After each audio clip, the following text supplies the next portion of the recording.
Hello, in this video I'm gonna show you how to change phone language on your Google Pixel 10 Pro.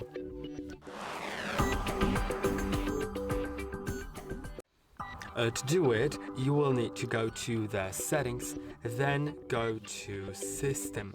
System is somewhere around the bottom of the list of the settings, so go here, then at the very top you'll see languages and region.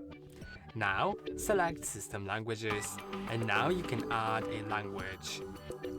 I will select any language. Let's select, like, for example, Spanish, and now you can see it is second on the list, which means if it's second on the list, it'll only be used in a case that an app that I'm using doesn't support the language that I have set as the first on the list. So in case I want to set it as my main language, I should move it to the top of the list, then tap on change. Now you can see it is set to my system language.